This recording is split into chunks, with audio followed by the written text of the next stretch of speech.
చల్లా వివేకానందరెడ్డి రాష్ట్ర ఎక్సైజ్ పంచాయతీరాజ్ శాఖలలో పరిచయం అక్కర్లేని పేరు. 37 ఏళ్ల పాటు తాను చేపట్టిన ప్రతి పనిని నిబద్ధతతో కార్యదీక్షతతో నిర్వర్తించారు. అడుగుపెట్టిన ప్రతి రంగంలో విజయం సాధించారు. ఎంతో మంది ప్రశంసలు పొందారు. సక్సెస్ కు మారుపేరుగా నిలిచారు చల్లా వివేకానందరెడ్డి. చల్లా వివేకానందరెడ్డి చాలా విభిన్నమైన మనిషి. ఏది సాధించాలనుకున్నా, ఎన్ని సమస్యలు వచ్చినా వాటిని ఎదిరించి నిలబడి పోరాడు విజయం సాధించే తత్వమాయనది. అందుకే ఉద్యోగ జీవితం అందరిలా కాకుండా విభిన్నంగా ఉంటుంది.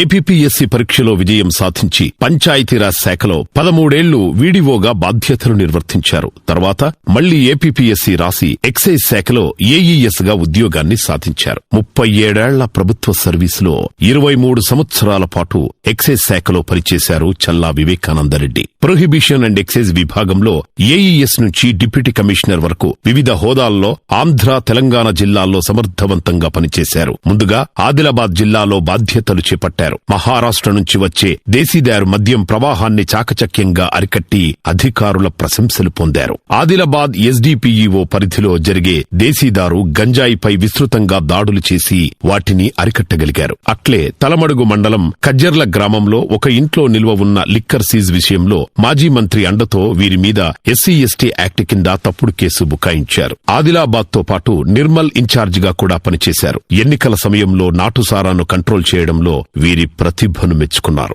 ఆదిలాబాద్ నుంచి మిర్యాలగూడ ఏఈఎస్ గా బదిలీపై వచ్చిన వెంటనే నాటుసారా, నల్లబెల్లం తయారీ, రవాణా మీద ప్రత్యేక దృష్టి సారించి విస్తృతంగా దాడులు చేశారు. కేసులు నమోదు చేశారు. 2000 సంవత్సరంలో బెల్లం వ్యాపారులను బైండ్ ఓవర్ చేయడం ప్రారంభించారు. ఒక దశలో బెల్లం వ్యాపారులు, స్మగ్లర్లు సుప్రీంకోర్టును ఆశ్రయించినా ఫలితం లేకుండా పోయింది. ఒకసారి దాదాపు 24 రోజుల పాటు ఉదయం 7 గంటల నుంచి రాత్రి 8 గంటల వరకు కూడా విస్తృతంగా దాడులు చేసి అక్రమ సారాను అరికట్టి వారెవ్వా శభాష్ అని పై అధికారుల ప్రశంసలు పొందారు చల్లా వివేకానందరెడ్డి. అయితే నాటుసారా తయారీదారుల కుటిల ప్రయత్నాల వల్ల బదిలీని బహుమతిగా అందుకున్నారు. మిర్యాలగూడ నుంచి వరంగల్ ఏఈఎస్ గా బాధ్యతలు చేపట్టారు చల్లా వివేకానందరెడ్డి. 2 ఏళ్ల పాటు అక్కడ పనిచేసి ఎక్సైజ్ నేరాల నియంత్రణలకు పలు చర్యలు చేపట్టి పలు అవార్డులు అందుకున్నారు. ప్రధానంగా పరకాల, భూపాలపల్లి ప్రాంతాల్లో గంజాయి క్షేత్రాలపై విస్తృతంగా దాడులు చేపట్టి నేరాల నియంత్రణకు కృషి చేశారు. వరంగల్ తర్వాత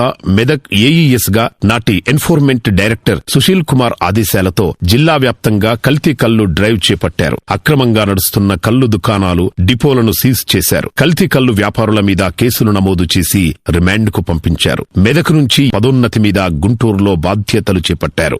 గుంటూరు రూరల్లో నిర్వహించిన జెడ్పీటీసీ, ఎంపీటీసీ ఎన్నికల అధికార బాధ్యతలు సక్సెస్ఫుల్ గా నిర్వర్తించి పలువురి ప్రశంసలు అందుకున్నారు. ఎక్సైజ్ శాఖకు రాకముందు గ్రామీణాభివృద్ధి శాఖలో పనిచేసిన అనుభవం ఉండటంతో జిల్లా అధికారులు వీరికి ఇందిరమ్మ పెన్షన్లు, బలహీన వర్గాలు, గృహ నిర్మాణాలు సంబంధించి సూపర్వైజరీ బాధ్యతలప్పగించారు. లబ్ధిదారుల ఎంపికలో రాజకీయ ఒత్తిడులకు లొంగకుండా అర్హులైన పేదలకు అందేలా చేసి ప్రశంసలు పొందారు. గుంటూరు నుంచి నెల్లూరుకు బదిలీపై వెళ్లిన వెంటనే పార్లమెంటు ఎన్నికల బాధ్యతలు చేపట్టి సక్సెస్ఫుల్ గా నిర్వహించారు. తర్వాత ఉమ్మడి ఆంధ్రప్రదేశ్ లో చాలా కాలంగా స్పిరిట్ స్మగ్లింగ్ చేస్తూ ఉన్న వ్యక్తిని తన ఇంటెలిజెన్స్ తో గుర్తించారు చల్లా వివేకానందరెడ్డి. ఆ స్మగ్లర్ పేరు మారుతి ప్రసాద్ అని ప్రకటించడంతో ఎక్సైజ్ శాఖ మొత్తం అతని మీద దృష్టి సారించింది. అతనికి సంబంధించిన గోడౌన్లను సీల్ చేశారు. ఇలా ఉమ్మడి రాష్ట్రంలో ఒక స్పిరిట్ స్మగ్లర్ ను బయటపెట్టిన ప్రతిభాశాలిగా గుర్తింపు పొందారు వివేకానందరెడ్డి. ఇది ఆయన జీవితానికి అత్యంత సంతృప్తినిచ్చిన సంఘటన.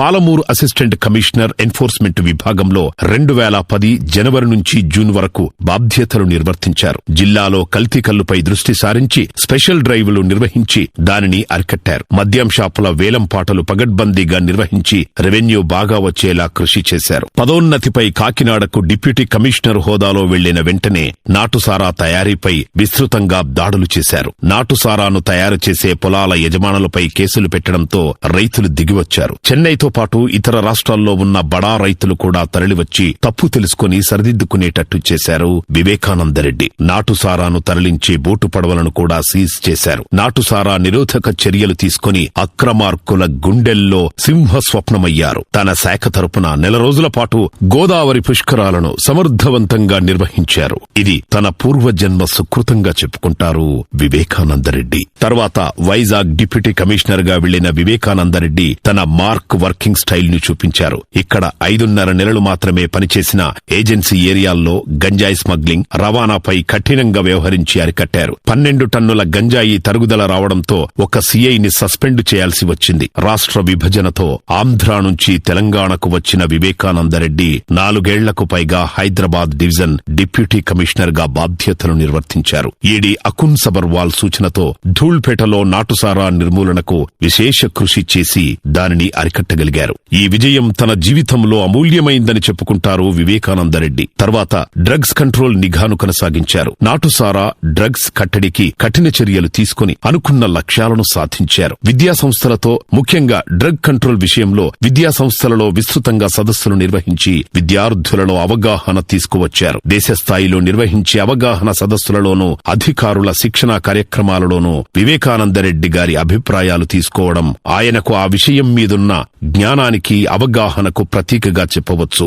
ఎన్ఐఆర్డీ కూడా డ్రగ్స్ విషయంలో వీరి సలహాలు, సూచనలు కోరడం గొప్ప విషయంగా భావించవచ్చు. తన విధి నిర్వహణలో లెక్కకు లేనన్ని అవార్డులు, ప్రశంసా పత్రాలు అందుకున్నారు. వీటిలో ముఖ్యంగా 12 అవార్డులు కలెక్టర్లు, ఎన్ఫోర్స్మెంట్ డైరెక్టర్ల నుంచి అందుకున్నారు. తర్వాత హైదరాబాద్ లో డ్రగ్స్ కంట్రోల్ కు సంబంధించి చూపిన చొరవను మెచ్చుకుంటూ ఎన్ఫోర్స్మెంట్ డైరెక్టర్ సుశీల్ కుమార్ నుంచి 3 సార్లు ప్రశంసా పత్రాలు అందుకోవడం అంత సామాన్యమైన విషయం కాదు. ఎక్సైజ్ గెజిటెడ్ అధికారుల సంఘం అధ్యక్షుడిగా 2018 నుంచి 2020 ఫిబ్రవరి వరకు వ్యవహరించారు. ఈ సమయంలో ఎన్నో సమస్యలను పరిష్కరించారు. అయితే శాఖాపరమైన సమస్యల వల్ల రాష్ట్ర అధ్యక్షుడిగా న్యాయం చేయలేనని పదవికి రాజీనామా చేశారు. చల్లా వివేకానందరెడ్డి 1963 జనవరి 12వ తేదీన జన్మించారు. స్వామి వివేకానందుడు పుట్టిన జనవరి 12 నాడే లక్ష్మీ వెంకటరెడ్డి పుణ్య దంపతులకు ఆయన వరప్రసాదమయ్యారు. ప్రస్తుతం రంగారెడ్డి జిల్లా కడతల్ మండలం చెల్లంపల్లి ఆయన స్వగ్రామం. వీరిది వ్యవసాయ కుటుంబం. తండ్రి 1998లో అకాల మరణం చెందారు. వివేకానందరెడ్డి గారికి ఒక అన్న, ఒక అక్క ఉన్నారు. 1988 మార్చి 6వ తేదీన ఆదిరెడ్డి ధర్మారెడ్డి ప్రమీల గారి పుత్రిక అరవింద గారితో వివాహం జరిగింది. వీరికి 2 కుమారులు. తండ్రికి తగ్గ తనయులుగా వీరు కూడా చదువులో బాగా రాణించారు. పెద్ద కుమారుడు రామానంద టొరంటో సిటీలో రోజర్స్ కెనడా టెలికమ్యూనికేషన్స్ కంపెనీలో ఉద్యోగం చేస్తున్నాడు. చిన్న కుమారుడు రఘుకుల తిలక్ జార్జ్ మిషన్ యూనివర్సిటీలో డిజిటల్ ఫోరెన్సిక్స్ మీద పీహెచ్డీ చేస్తున్నాడు. శ్రీరామచంద్రుడు ఆయన ఇష్టదైవం. పప్పు, పులిహోర శాకాహారం ఇష్టపడే ఆహారం. వివేకానందరెడ్డి తన చిన్నమ్మ ఇంటి దగ్గర ప్రాథమిక విద్యాభ్యాసం ప్రారంభించారు. మొదట తలకొండపల్లి మండలం చౌదరిపల్లి ప్రాథమిక పాఠశాలలో ఏకంగా 4వ తరగతి చదివారు. తర్వాత 5వ తరగతి ఉమ్మడి మహబూబ్ నగర్ జిల్లా పరిధిలోని జడ్చర్లలోని సెయింట్ ఆగ్నెస్ కాన్వెంట్ లో పూర్తి చేశారు. కడతల్ ప్రభుత్వ ఉన్నత పాఠశాలలో 6వ తరగతిలో చేరారు. 1977లో అక్కడే 10వ తరగతి పూర్తయింది. తర్వాత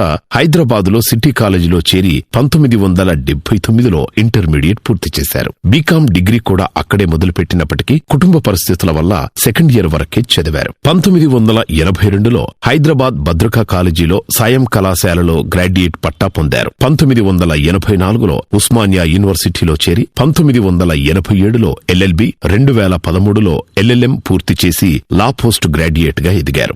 మంచి చేసినప్పుడు శభాష్ అంటూ ప్రశంసించడం ఆయన నైజం. సమస్యలు వచ్చినప్పుడు అండగా ఉండటం ఆయన తత్వం. నిజాలను దాచిపెట్టి మోసం చేసేవారంటే అస్సలు గిట్టదు చల్లాగారికి. 37 ప్రభుత్వ సర్వీసు నుంచి పదవీ విరమణ సందర్భంగా వివేకానందరెడ్డి గారికి వారి ఇష్టదైవం రాముల వారి ఆశీస్సులు ఎల్లవేళలా ఉండాలని, ఆయురారోగ్యాలతో ఆనందంగా ఉండాలని కోరుకుంటూ ఆయనకు వేల శుభాకాంక్షలు.